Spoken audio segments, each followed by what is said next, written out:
Update. Woman has come forward claiming she had a child with my late father to try and obtain a cut of his estate. Original post. Using an alt because this is just ridiculous. So here's the situation. My father passed about 2 months ago from natural causes and left everything he owned to me and my sister. His estate is worth over $5 million, with almost half of that in liquid assets. His estate is still being split up now, not because me and sis are fighting or anything. The two of us are just working together to see who wants what and figuring out what to do with the rest.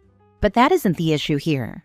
About a week ago, a woman we'll call Stupid B, SB for short, contacted my father's estate attorney, claiming that she had a secret child with him and demanded he get a third of the estate.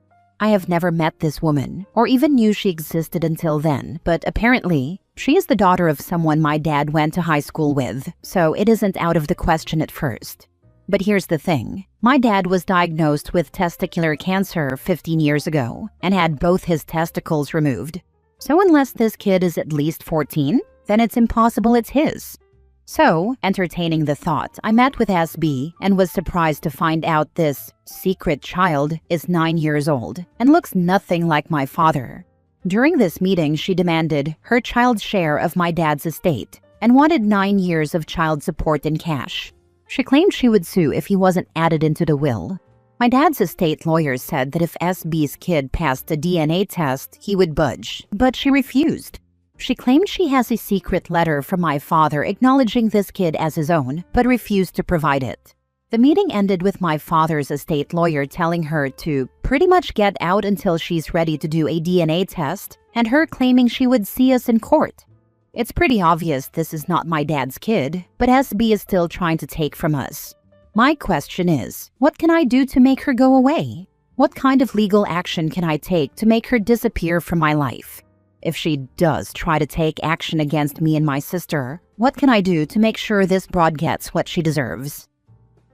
Now for the top comments before reading the update. She has the same rights to the court as anybody else, including the right to contest an estate with claims of paternity. You can't just make her go away because she's pissing you off. You're obviously taking this personally, which is not helping. The attorney for the estate is dealing with it, and you should let them and not interfere.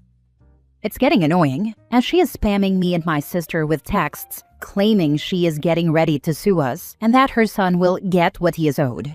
Despite this, the attorney has offered at least 4 times now to have a DNA test done, which she keeps refusing. So yeah, I'm pissed that this woman won't leave me alone, but I guess I'll just ignore her and let the estate handle it. Block her. Tell her one time to leave you alone, and if she doesn't, you will report the harassment to the police.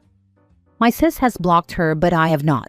I haven't responded to any of the texts, however.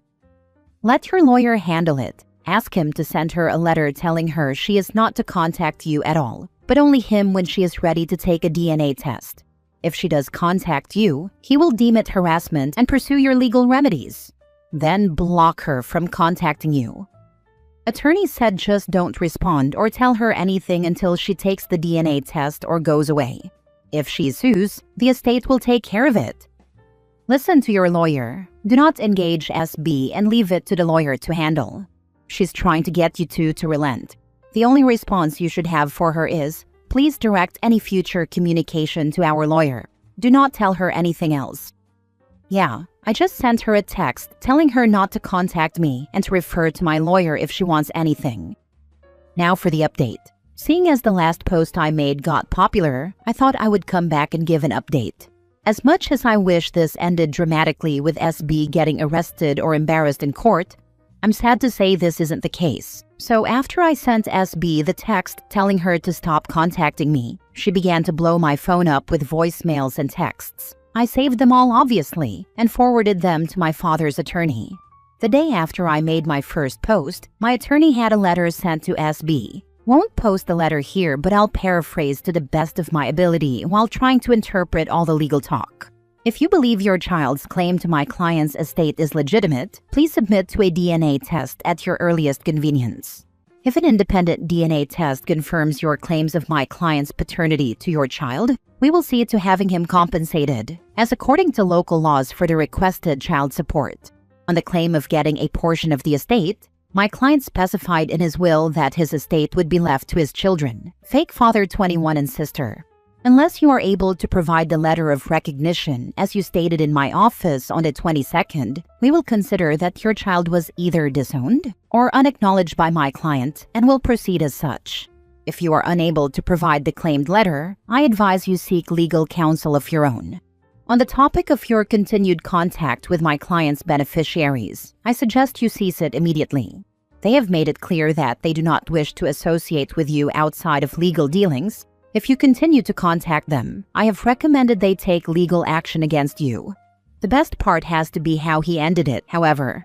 If there is the possibility that your claims of my client's paternity to your child are misinformed or fraudulent, I suggest you admit to this and cease contact with me and my clients. If you continue these actions under false claims, not only will you be receiving a bill for my time, I will suggest that my clients take legal action against you. While this was going on, my sister tracked down SB's parents and got into contact with them. It turns out that SB has not had contact with her parents in multiple years, but that is not the important part. Apparently, this is not the first time she has done this. She pulled the same stunt with another man when this kid was born 9 years ago and got paid off to leave him alone. I also forwarded this to my attorney. So fast forward to this morning when I get a call from my attorney. SB is retracting her statements, claiming she misunderstood the situation and no longer believes her son is my father's kid. So yeah, no big dramatic ending sadly, but I guess this is over. Thanks for the advice originally. I know some people were asking why I came here when I already had an attorney, and to be honest, I see where you guys are coming from. I was pretty stressed, and with this woman trying to steal what my father had worked his whole life for, I really just needed a place to vent and look for advice on what I should do. Thanks for that. That's why you let the lawyers handle it, and I bet they had some fun crafting that response. My brother and sister-in-law are lawyers, and they live for moments when someone F's around and finds out. Apparently, she pulled the same stunt with another man when this kid was born 9 years ago and got paid off to leave him alone. WTF? Did that person not have the sense to demand a DNA test or other proof?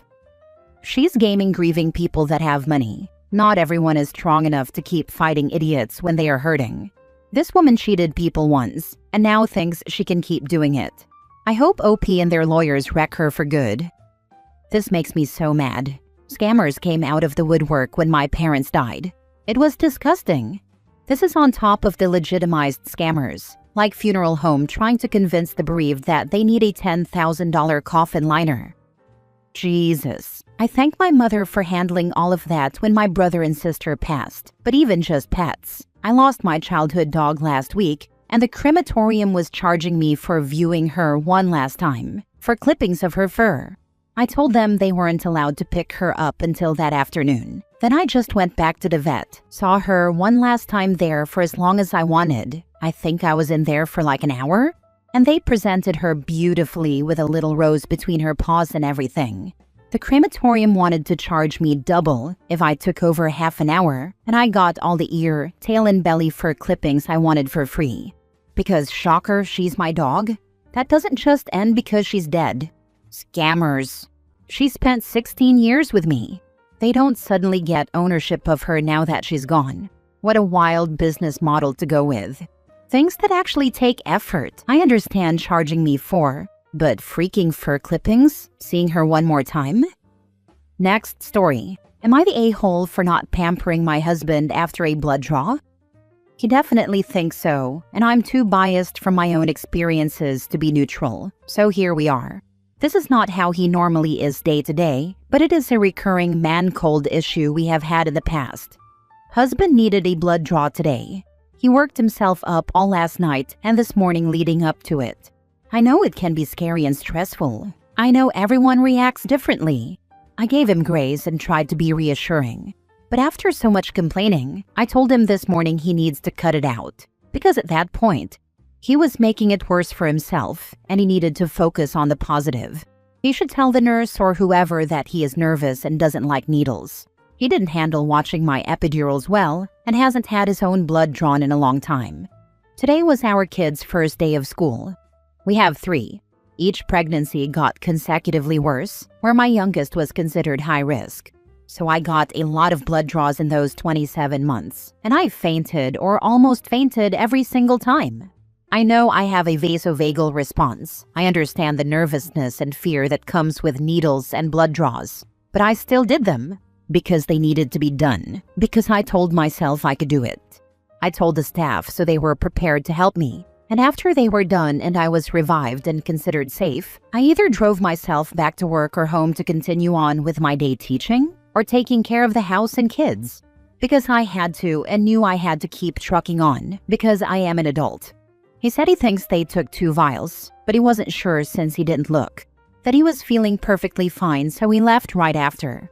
But 20 minutes into his car ride home, he was suddenly lightheaded, dizzy, and sweaty. He was able to pull over safely into a gas station. He had to sit there for a while until he felt well enough to go in to get some juice and crackers. He called me to stay on the phone the rest of the way home, since it wouldn't be safe to go back to work. He works with heavy machinery on a farm, didn't want him passing out or overexerting himself alone. I was glad he stayed safe and could rest. I had done school drop-off, cleaned the house, gotten groceries, went to the gym, picked up the youngest 2 to bring them to therapy, brought the middle back to school, then picked up lunch for the 3 of us, husband, youngest, and me, so we didn't have to cook. At this point, husband had slept in, gone to his appointment, come home and rested. He texted and called me constantly, saying all the lines of how he's dying and feels terrible. When I came home, I found him in the basement playing Xbox. When we were eating lunch, he was wandering around in a mopey, exaggerated way. It had been 4 hours since his blood draw, and while he still looked a bit pale, he was by no means on death's door. He wanted me to set out his food, to check his temperature, to open up his mail for him, to grab him water from the garage, all while I was trying to corral an overtired 3-year-old to eat and get ready for a nap. I said no to everything but the water and told him he was fine. After lunch and getting the youngest down, he's back in the basement. I needed to shower, and just as I was getting in, I heard her crying on the monitor in our bedroom. I texted him asking him to check on her or just come grab the monitor. He asked me to bring it down to him. I told him I was about to shower and didn't feel like wandering naked through the house half wet when he could do it himself. I heard him stomp up the stairs, and he came into the bathroom to give me a dirty look and a "really?" before disappearing back downstairs with the monitor. After my shower, I asked him what that was about. All he said was that I know he's feeling terrible, and it wouldn't have killed me to just bring him the monitor. I would have had to deal with her if I was home alone like normal, so what's the difference? I finally lost it and told him he's acting worse than our children. He's a grown man who got a little bit of blood drawn. He's not terminally ill, and I don't need to wait on him hand and foot because of one very common and simple medical procedure. I have enough stuff to do today, and I asked for help because he was home and was capable of helping out. He just thought I should kiss his feet, and he could lay around and get served by me. Now we're not talking to each other, and I know he thinks I should apologize, but I'm over this. I feel like he did it to himself, and I had to take the brunt of it with all the complaining and drama. Now for the comments. Today was our kids' first day of school. We have 3. I think you actually have 4. Not the a-hole. I was just going to say the exact same thing. Dude needs to grow up. He's acting like a toddler, not an adult. She's juggling way more than him. Bro, not the a-hole. He didn't take your epidural well? That's insane. Dude needs to get a grip on reality, drink some water, and be a dad. How old is he? Because he's acting like a damn child. Haha, we're in our 30s. My last epidural I passed out on. Woke up to being tossed around with 20 doctors and nurses in the room because my blood pressure tanked and they lost the baby's heartbeat. Found my husband laying on the couch eating a sandwich and juice with a towel on his head because he also almost passed out. Last story. Am I the a-hole for locking my stepdad out of the house in the rain? I 16 female, have a mother 45 female and father 46 male who share custody of me after their divorce 10 years ago. My mother remarried a year ago to her now husband, 40 male. I'm split 50-50 between both parents, and currently I'm staying with my mother. Now on to my mom's husband. At first he was really nice, always trying to be involved. He showed up for my volleyball competitions at school, asked about my day, and gave me small gifts. However, over the past few months, he has become much weirder.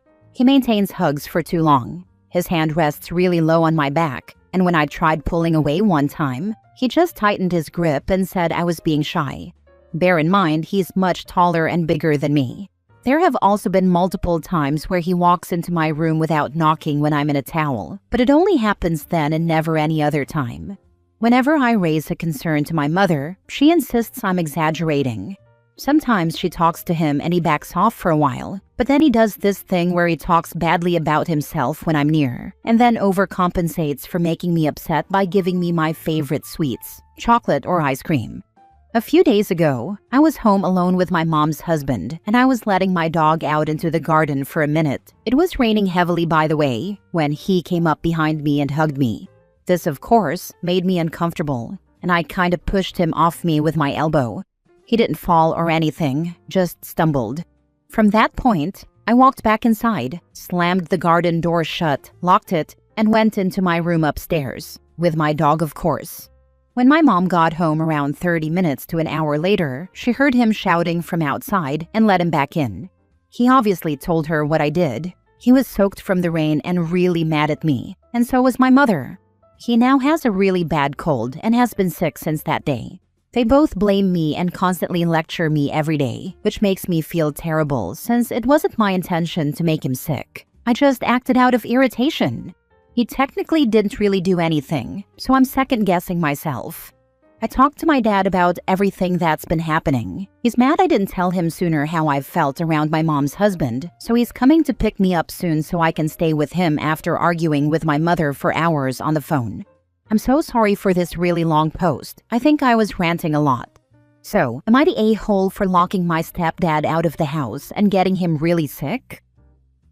Who cares if he's sick? Your stepfather is trying to hit up on you, and your mom is so desperate for a warm body to lay next to that she's allowing it. Go live with your dad. This will only escalate. You are not overreacting. You are not imagining stuff. He is just as creepy and weird as you think he is.